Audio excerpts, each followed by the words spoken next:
So, fear, we have to watch what we're saying and talking about.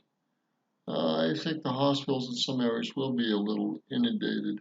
Others will be fine. Economists are predicting a lasting impact on the U.S. economy and our healthcare system as well. Treasury Secretary Steven Mnuchin is forecasting, quote, a gigantic fourth quarter. Watch. You're going to see a lot of pent-up demand. So I think you're going to see, when we get through the next few months and Americans see what's happening and we've killed this virus, people are going to be comfortable going back to work. We're going to be opening back businesses, and people are going to continue what they do. And that was Steven Mnuchin with me last week on Mornings with Maria. I want to bring in Stephen Bannon, a former White House chief strategist. Steve, it is good to see you this morning. You have an idea in terms of what this economy should be doing. Tell us what your reaction is to the current stimulus and plans in place for these shutdowns or stay-in-home orders from various states. Well, look, the president's a wartime president. You know, my colleague Jason Miller identified the president of that back in January when the president took the first big, bold move, which was to shut down all air traffic from China and to then quarantine people as they came into the United States that had the virus.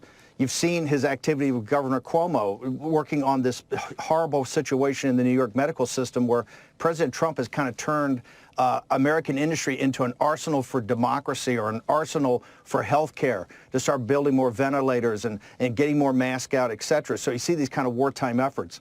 If you look at this situation we're in, you got to put it in three buckets. Wartime efforts. We are in a state of war. There's no two ways about it. The pandemic, the economic crisis caused by the pandemic, both the short term and the deeper things on the supply chain, and then the financial crisis that's now on top of it in every financial market across every asset class in the world. And I think, I really respect Secretary Wolf, and I understand the mitigation strategy. But I think, and if you listen to Paul Bedard, I think it was at the Washington Examiner, said there was discussion starting about a much tougher, a much tougher solution that got us there quicker.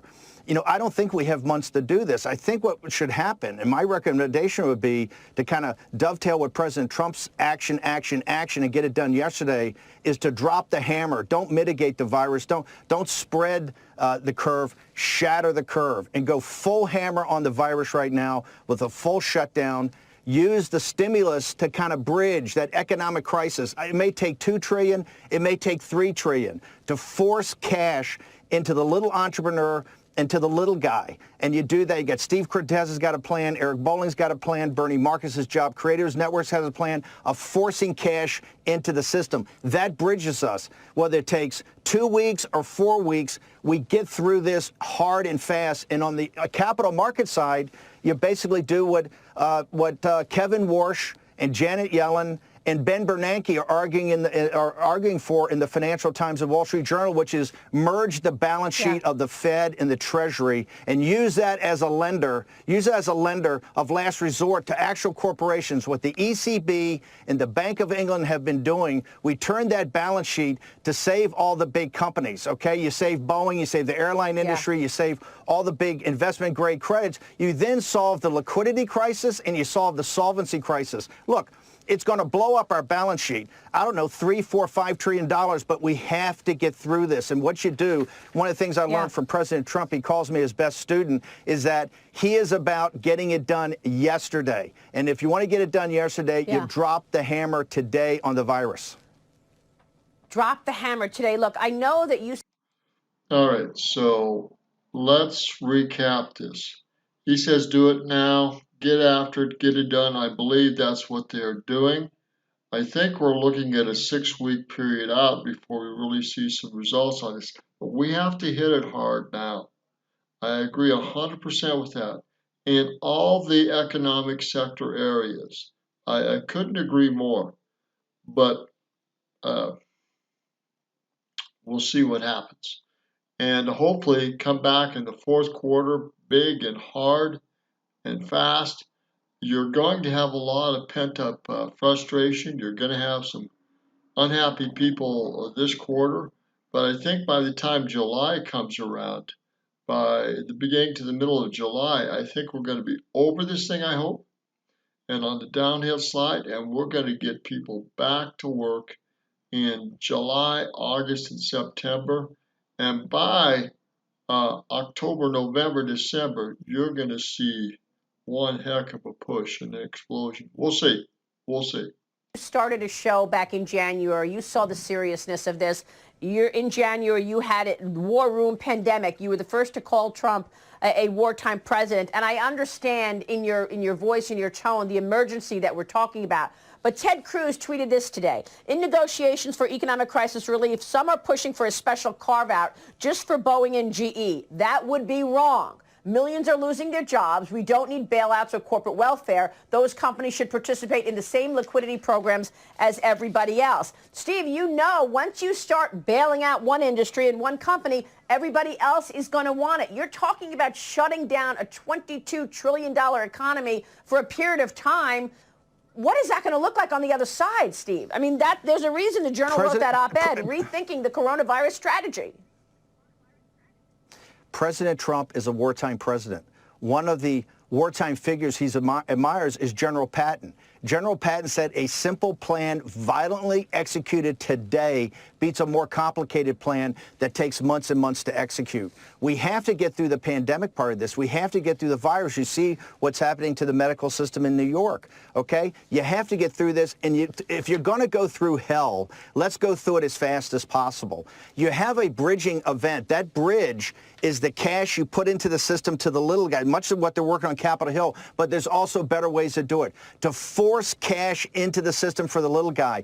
And then for the bigger guys, you obviously are going to have different negotiations. Yes, if they had shareholder buyback programs, maybe you work around the edges on that. We don't want to have a situation like in 2008 where basically the elites made all the money. However, we have plenty of time to adjudicate that on the other side of this. We have an economic inferno coming at us, okay?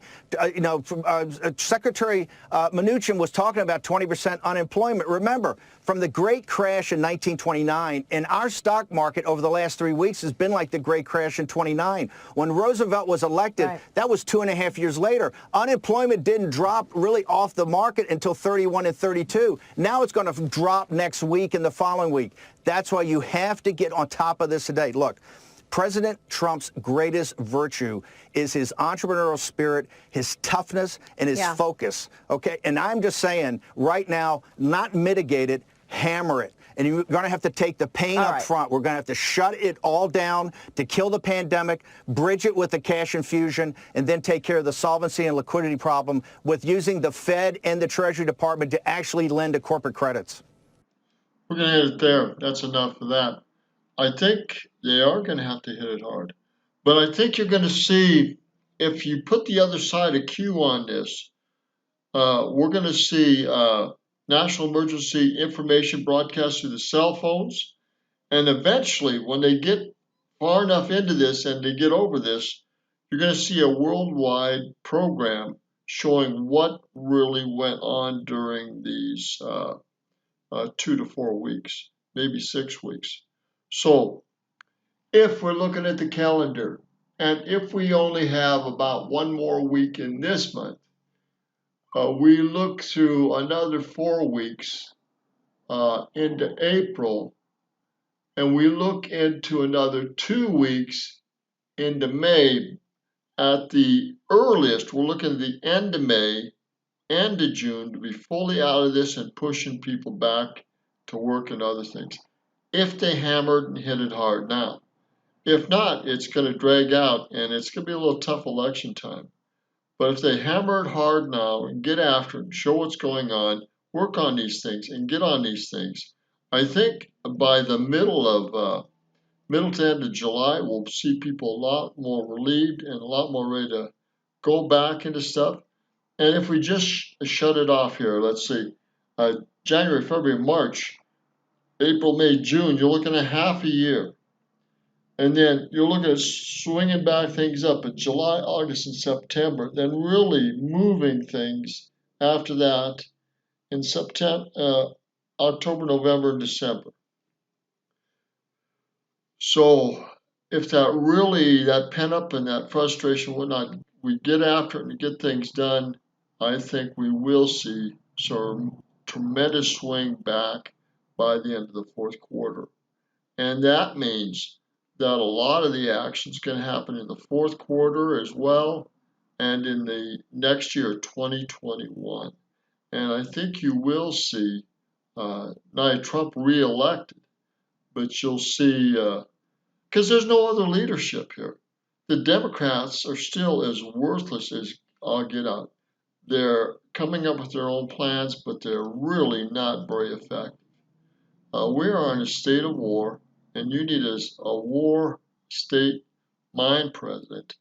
And this entrepreneur spirit and this get after it attitude by Trump, he's not going to let these people question him wrong. He's not going to let these things step back. He's grabbing the public sector. He's grabbing the corporations. He's grabbing the financial markets. He's grabbing Congress and the Senate and the federal powers as well as the state powers and the governors. And he's putting all this stuff together. And we're seeing a swing of emergency wartime powers here that are going to unfold probably before July is over with. And you're going to see people really understand what's going on here this summer and this fall. You're going to see things kicked up the end of summer and in fall. And by the time winter comes around and winter starts, you're going to see things in full bore again, I believe. We'll soon see if that happens. It won't take long to find out if we're going to get on this and get it over with in 4 to 6 weeks. We'll see that. If we can get out and socialize and do things again, and hopefully by the end of 2 months, we'll have this thing whipped. And hopefully that's the end of May. Then we can really start to get on things again in June, start to celebrate in July, start to really go back to work in July and August and September, and really push the economy, really get excited about things. And then in September, October, and November, and December, really push things out of the park, knock things out of the park. We'll see if that's going to happen. That's my prediction. I think that's what's going to happen. We'll see. It's Roger Martin from Billings, Montana. Good day.